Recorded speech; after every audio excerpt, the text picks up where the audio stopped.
Queridos alumnos, queridas alumnas, ¿cómo están? Dios les bendiga, muy buena tarde. Bienvenidos y bienvenidas sean a su clase de Apocalipsis. Bueno, vamos a seguir tocando algunos tópicos que nos permitirán entender y comprender mucho mejor lo que es esta literatura, ¿verdad? Que se llama literatura apocalíptica, que está reflejada en el libro de Apocalipsis. Bien, lo que vamos a ver ahora en esta unidad temática que vamos a abordar tiene que ver con la apocalíptica judía. Es decir, el libro de Apocalipsis no es un libro que nace de la nada, no es un libro que se inventa Juan de Patmos, no es un libro eh, que es como novedoso para los lectores del Apocalipsis. Este, la apocalíptica nace 200 años antes de la era cristiana, ¿verdad? Es decir, estamos hablando del año 200 antes de Cristo, cuando nace esta literatura apocalíptica que viene a ser el reflejo de una forma, de una manera de expresar el deseo de que de que lo que está viviendo la comunidad judía, ¿no es cierto?, termine pronto. No olviden ustedes que esta literatura apocalíptica se escribe siempre en contextos de violencia, de persecución, de muerte. Siempre cuando hay este dolor que sufre el pueblo, es- eh, surge de una manera muy puntual y muy fuerte el género apocalíptico. Así que este género apocalíptico no es invención de los cristianos, sino realmente es un género que fue desarrollado por los judíos 200 años antes de la era cristiana. Así que lo que vamos a ver ahora es que la literatura apocalíptica desde la óptica judía, ¿verdad? Nos vamos a remontar también a que este aspecto que vamos a descubrir ahora también estaba pensado, o lo pensaban más bien, los grandes profetas del Antiguo Testamento como Isaías, como Jeremías, como Ezequiel y evidentemente como el libro de Daniel. Debemos tener presente en nuestro estudio del Apocalipsis que aunque único en el Nuevo Testamento, porque él es como libro, ¿verdad? Como libro, es el único representante que tenemos de la literatura apocalíptica en el Nuevo Testamento, es sin embargo el representante de una clase de literatura que fue de lo más corriente, que fue de lo más, ¿cómo le diré? Como más socorrido, más llamativo, este género apocalíptico que se da entre el Antiguo y el Nuevo Testamento. Recuerden que el Antiguo Testamento, el que nosotros tenemos, termina hasta la época de la restauración, que es la construcción del segundo templo, y también que es la, los oráculos de Zacarías, de Ageo, de Sofonías, ¿verdad? Que tienen que ver básicamente o que terminaría la inspiración del Antiguo Testamento. E iniciaría la etapa griega, que la etapa griega pues nadie la conoce o los libros que se formulan en esta etapa nosotros no los reconocemos como texto sagrado, pues se da en esta etapa, en este puente entre el Antiguo y el Nuevo Testamento, principalmente en la época griega, donde se da la literatura apocalíptica. ¿Ok? Y que Juan de Patmos, que será el que escribe el Apocalipsis cristiano, pues será profundamente influido por esta literatura. Apocalipsis, como hemos dicho, y esto es muy importante porque es una clave hermenéutica que debe acompañar toda lectura e interpretación del texto, ya es la transcripción de su nombre en griego Apocalipsis, que significa revelación, ¿verdad? recorrer el velo, desvelar, mostrar lo que era oculto. Así que entre el Antiguo y el Nuevo Testamento se desarrolla una gran masa, prolifera abundantemente una literatura que nosotros llamaríamos apocalíptica. En esta etapa griega hay un fervor de la explosión de esta literatura, producto de una esperanza judía inextinguible. Cuando alguien padece persecución, anda siendo asesinado, perseguido, bueno, siempre uno tiene la esperanza de que esto pronto termine. Los judíos entonces no podían olvidar que eran el pueblo escogido de Dios. No lo podían olvidar. Estaban pasando por un momento muy difícil de persecución, de angustia, ¿verdad? Ellos creían firmemente que eran el pueblo de Yahvé, el pueblo de Dios, y para ellos, para los judíos, implicaba la certeza de que algún día Dios habría finalmente de establecer su reinado, ¿verdad? Ya que los judíos habían sido gobernados por distintos reinos, llámense los egipcios, llámense los asirios, llámense los babilonios, llámense los griegos, llámense los romanos. Bueno, como ellos siempre, el pueblo judío siempre había estado bajo el yugo de alguna potencia mundial, ellos consideraban que en algún momento Yahvé iba a destruir todos los reinos del mundo y que él iba a establecer su propio reino. Un reino en donde los judíos evidentemente fueran la parte fundamental, donde los judíos fueran evidentemente la pieza clave de restauración, de consolación, de darle al pueblo judío o a los judíos, ¿no es cierto?, las recompensas por ser pueblo de Dios. Bueno, pues todos esperaban que ese reino llegara pronto, ¿verdad? Y quien no, cuando alguien está en persecución, lo más que nosotros queremos que suceda es que el reino llegue pronto, que haya el reinado de Yahvé en toda la tierra. Entonces los judíos evidentemente ya no tendrían que ser ni perseguidos ni exterminados. En su primera historia, en esta esperanza que ellos tenían, esperaban la llegada de un rey, porque todo reino debe tener un rey que los comande, que sea el referente, que sea el que los guíe.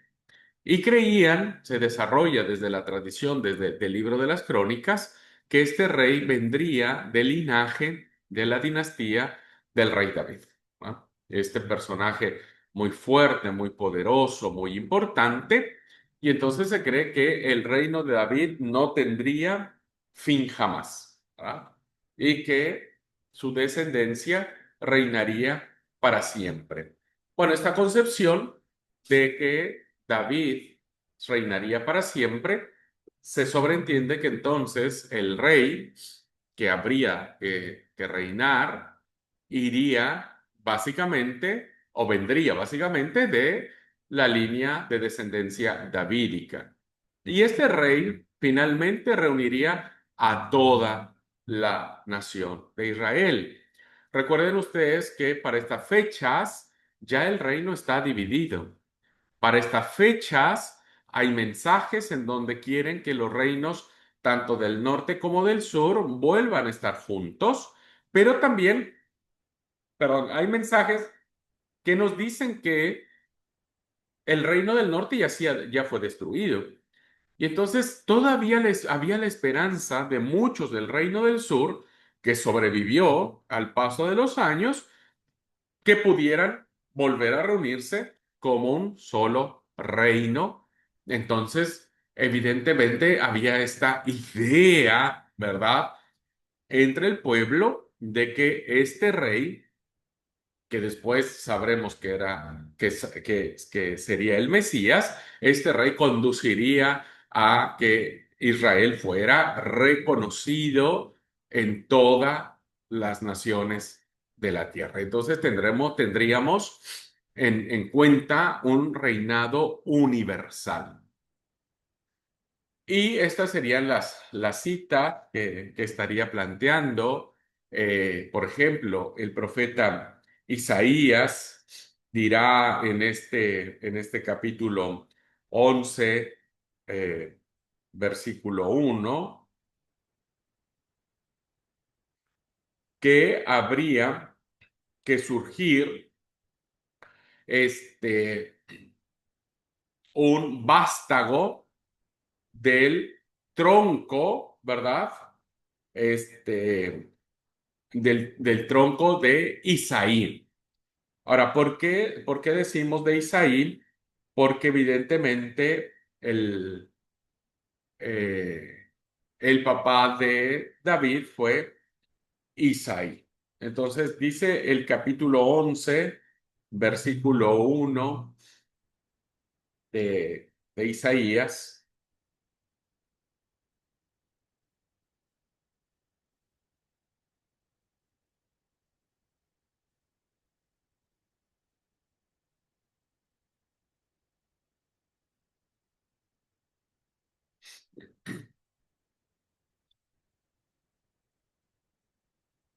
Dice capítulo 1, saldrá una vara del tronco de Isaí y su vástago retoñará en sus raíces. Es decir, que está la idea de que nacería en algún momento de la línea de Isaí, que evidentemente es de David, un vástago, un retoño, ¿no? Y eso evidentemente despertaba la esperanza en el pueblo de Israel de que vendría el Mesías, ¿no? Y este Mesías habría de establecer su reinado. El versículo número 10 dice, acontecerá en aquel tiempo, para el profeta Isaías hablando en un modo futuro, que la raíz de Isaí, es decir, desde David, la cual estará puesta por perdón a los pueblos, será buscada por las gentes y su habitación será gloriosa. Vean ustedes que ya desde el profeta Isaías se describe de una manera muy importante la figura de este personaje que vendría de David. El profeta Jeremías no se va a quedar atrás y dirá en el capítulo 23, versículo 5, lo siguiente. El profeta Jeremías también se sumará a esta idea de lo que sería la llegada del Mesías. Y dice, he aquí vienen días, dice Jehová, en que levantaré a David renuevo justo, ¿no? Una nueva esperanza, un renuevo es algo que renace, ¿verdad? Que es algo diferente, dice, y reinará como rey. Vean, ya aquí tenemos dos palabritas, reinará y rey, que tienen que ver con autoridad, que tienen que ver con, para que un rey sea rey, pues tiene que destruir a todos los que fueran sus enemigos, el cual será dichoso y hará juicio y justicia en la tierra. Entonces Dios habría de suscitar a David un renuevo justo, un rey que haría juicio y justicia, es decir, que iba a castigar de la misma manera con que estas potencias mundiales habían castigado al pueblo de Israel. Bueno, ahora ellos tenían que también ser castigados por este rey que vendría. Tenemos también otro momento que Jeremías nos dice, ahora en el capítulo 30, versículo 9, donde dice que algún día el pueblo de Israel serviría a David, que sería su rey. Dice Jeremías, sino que servirán a Jehová su Dios y a David su rey, a quien yo les levantaré. Evidentemente David ya había muerto muchos siglos atrás, ¿verdad? No se está refiriendo al rey David histórico, sino al que saldría de su descendencia. Dice, y si servirán a Jehová su Dios, es decir, a Yahvé, y a David su rey, a quien yo les levantaré. Evidentemente no podría haber sido David porque entonces eso infringiría el mandamiento que prohíbe la idolatría. Israel, por más que crea en David como un personaje poderoso, no le puede servir. Entonces, es la idea de que finalmente de la tribu de David vendría un rey. El profeta Ezequiel también nos ayuda con su visión y dice en el capítulo 34, versículo 23, la misma idea. Vean cómo tanto Isaías como Jeremías como Ezequiel hablan de David como referente. Y levantaré sobre ellas a un pastor, y él las apacentará, a mi siervo David, él las apacentará, y él les será por pastor. Pues vean la figura que tiene este personaje, ¿verdad? Que se identifica con David. Pero evidentemente, como dije, no es el David histórico, sino la idea que se había desarrollado que del linaje de David sucedería el Mesías. Por eso cuando Jesús aparece en escena, se le identifica a los escritores evangélicos, o más bien los escritores de los evangelios, van a identificar a Jesús como hijo de David, ¿ok? Para hacer esta alusión de que es Jesús el Mesías esperado por los profetas. Y en el capítulo 37, versículo 24, perdón, de Ezequiel dice, mi siervo David será rey sobre ellos, y todos ellos tendrán un solo pastor, y andarán en mis preceptos y mis estatutos guardarán y los pondrán por obra. Así que David vuelve a resurgir como una figura poderosa e importante con estas características de pastor y de rey, que son figuras muy valoradas dentro del judaísmo, principalmente, insisto, eh, cuando este pueblo ha sido sometido durante mucho tiempo por otras potencias. El profeta Amós también abonará a esta idea y dirá que el tabernáculo de David, el templo, la tienda de David, volvería a levantarse.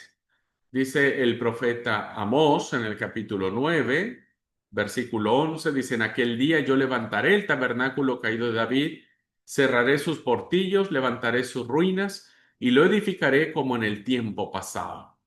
La gloria de David, este rey conquistador, este rey que hizo muchas cosas, bueno, quedará como la figura o el molde de lo que sería el Mesías, ¿verdad? El Mesías también tendría una gloria poderosa, ¿verdad?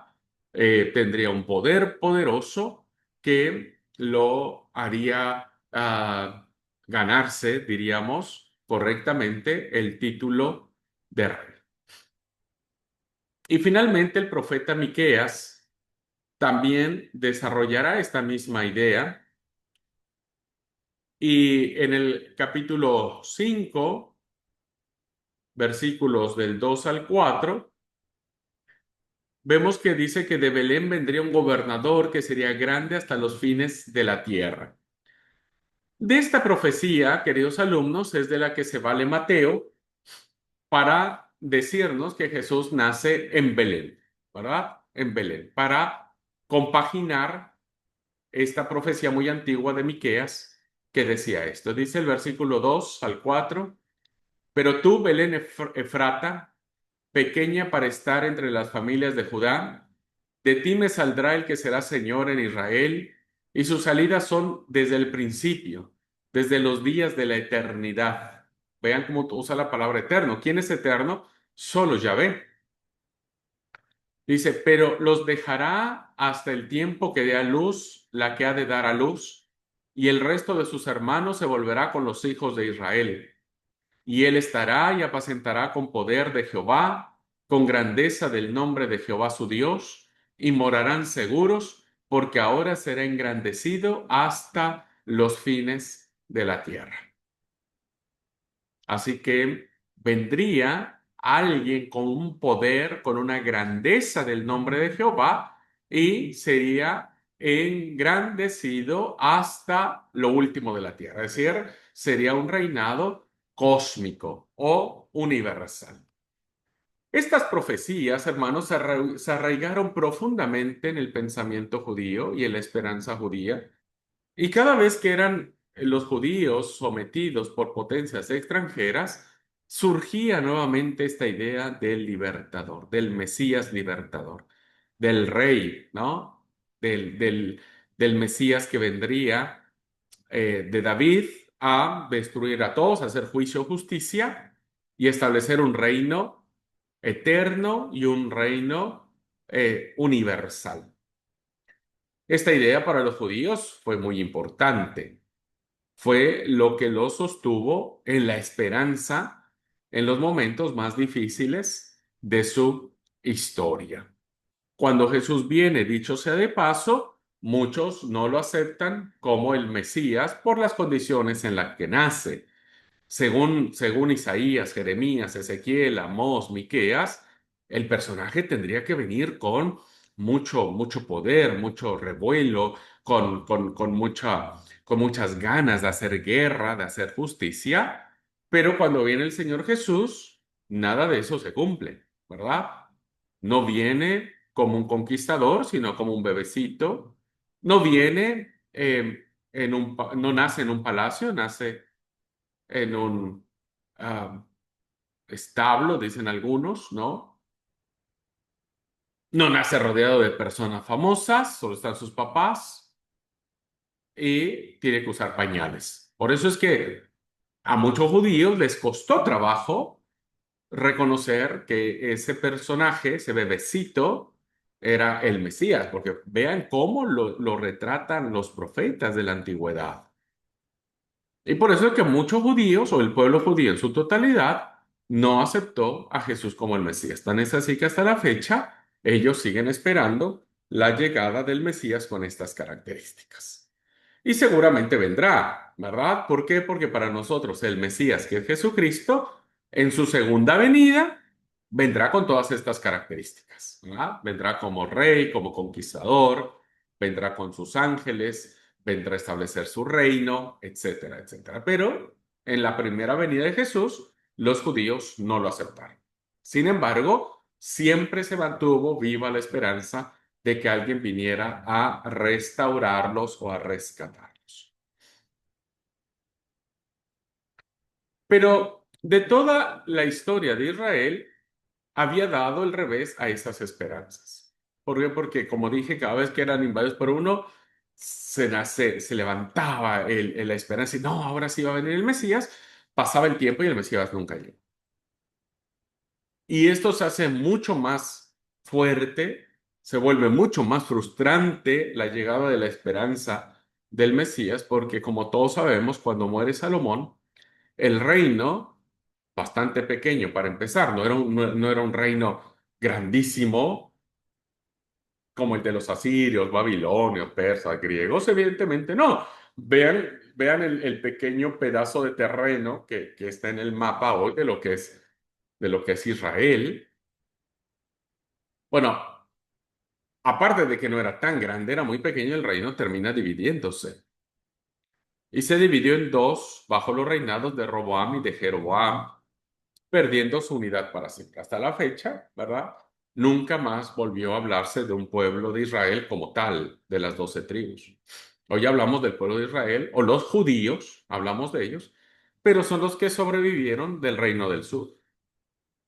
Entonces, fíjense cómo esta esperanza de que el Mesías vendría a establecer su reino sobre la tierra se echa abajo, pues porque ahora tiene que arreglar primero el problema que hay entre su propio pueblo, cosa que no sucedió, ¿no? Y todos sabemos que finalmente ambos reinos fueron invadidos.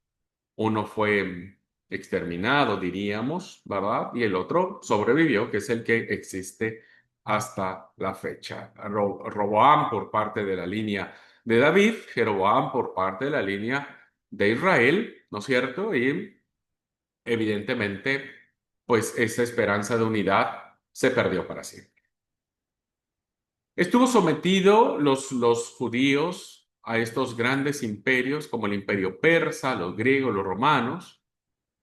Cuando uno hace un análisis histórico de cómo le ha ido a este pueblo, que por cierto es el único que ha pervivido en el tiempo, ¿no? No están más los egipcios, no están más los persas, no están más los romanos, no están más los griegos, pero los judíos persisten y han sobrevivido miles de años.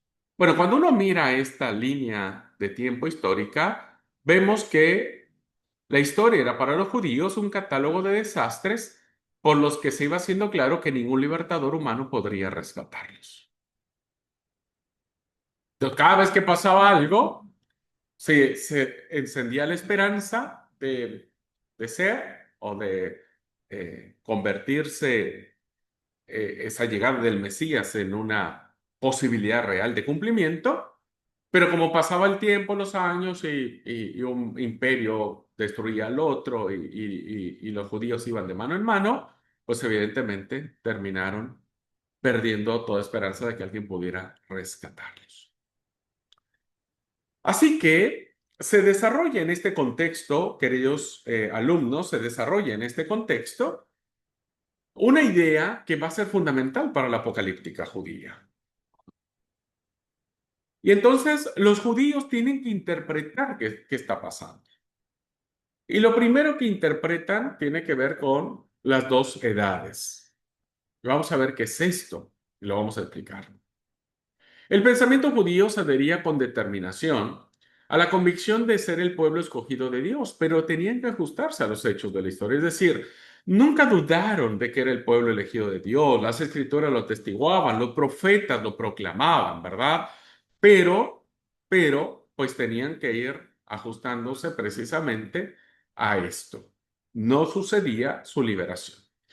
Por lo tanto, lo que pasó es que desarrollaron su propio entendimiento de lo que estaba sucediendo. O sea, había que dar una respuesta, ¿verdad? Porque es decir, yo estoy esperando que el Mesías venga, que el Mesías venga. Pero ¿qué pasa? El Mesías no viene, ¿no es cierto? El Mesías no viene. Y todos se nos quedan mirando como diciendo, y ellos tuvieron que darle una respuesta a esta situación que estaban viviendo, ¿verdad? Y entonces desarrollan su propio esquema de la historia. Dicen, bueno, esperen, aquí va la respuesta del por qué todavía el reinado de Yahvé no se establece. Así que los judíos dividieron la historia del tiempo en dos edades, en dos fases, diríamos. Ellos le llamaban edades. Por un lado estaba la edad presente, que era absolutamente e irremediablemente mala. ¿Qué es esta? Son los judíos. Este tiempo que nosotros estamos viviendo, que es la edad presente, es una edad mala, terrible, desastrosa, injusta, llena de violencia, de muerte, de persecución, etcétera, pero que va a ser destruida en algún momento.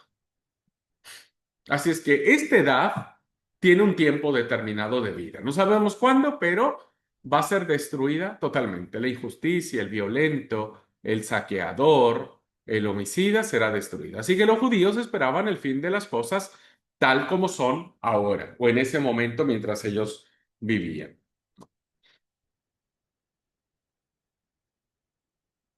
Y cada día esperaban esa destrucción. A eso le llamaban la edad presente y había que encararla, había que afrontarla. No quedaba de otra. ¿Por qué? Porque en el futuro se desarrolló la idea de la edad futura, la edad por venir, lo que le conocían como la edad de oro de Dios, otro tiempo, otro momento.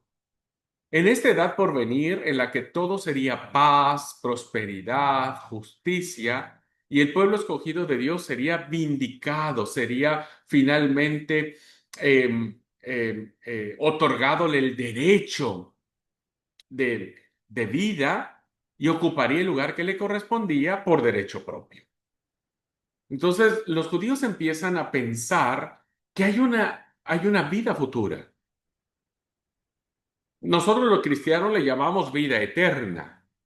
Los judíos le llamaban en ese momento la edad de oro, la edad por venir, una época, un tiempo futuro, en donde al ser destruida la edad presente, total y completamente, vendría un tiempo en donde en vez de injusticia habría justicia, en vez de pobreza, hambre, habría abundancia, en vez de guerra, habría paz, en vez de asesinatos, habría vida, en vez de enfermedades, habría salud.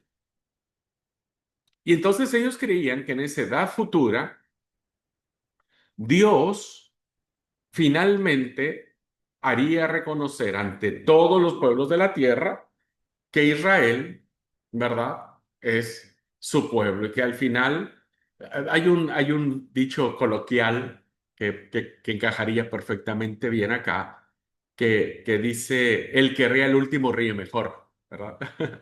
No sé si ubican ese texto, ese dicho. Bueno, realmente los judíos es lo que estaban diciendo. Al final nosotros vamos a reír mejor, porque los judíos, el pueblo de Dios, los que Dios llamó la niña de sus ojos, finalmente disfrutarán un tiempo sin fin de prosperidad, felicidad, justicia, paz, etcétera. Entonces, fue así como interpretaron esto. Y estas categorías judías, hermanos, las adoptamos nosotros, los cristianos, ¿verdad? En el Nuevo Testamento. Y es lo que nos dice el Apocalipsis de Juan. El Apocalipsis de Juan nos dice que hoy estamos viviendo bajo el dominio de la bestia, una bestia fuerte, poderosa, devoradora, sangrienta, cruel. Y es lo que vemos, lo que hay a nuestro alrededor. Prenda el noticiario a cualquier hora y se dará cuenta de los actos más atroces. Escuchará, incluso ahora ya con el tema de las redes sociales, de los teléfonos, ahora ya se miran las imágenes de manera cruda y en las redes sociales te dice, bueno, si usted quiere ver esto, acéptelo, pero hay descripciones gráficas de cómo quedan los cuerpos que son asesinados, violados, las guerras, las matanzas, estas amenazas de bombas nucleares, etcétera, etcétera, etcétera. En ese sentido, queridos alumnos, el Apocalipsis de Juan nos dice, bueno, estamos ahora en esta tribulación donde cabalgan los caballos o los jinetes del Apocalipsis, trayendo muerte, pestilencia, hambre, destrucción, injusticias, modelos económicos eh, abusivos, etcétera, ¿verdad? Pero que vendrá, nosotros, según la Biblia o el Apocalipsis de Juan, reconoce que vendrá la época en donde Jesucristo aparecerá por segunda vez, reinará 1000 años sobre la tierra y después nosotros seremos llevados a la santa ciudad de Jerusalén para morar con Dios para siempre, para siempre.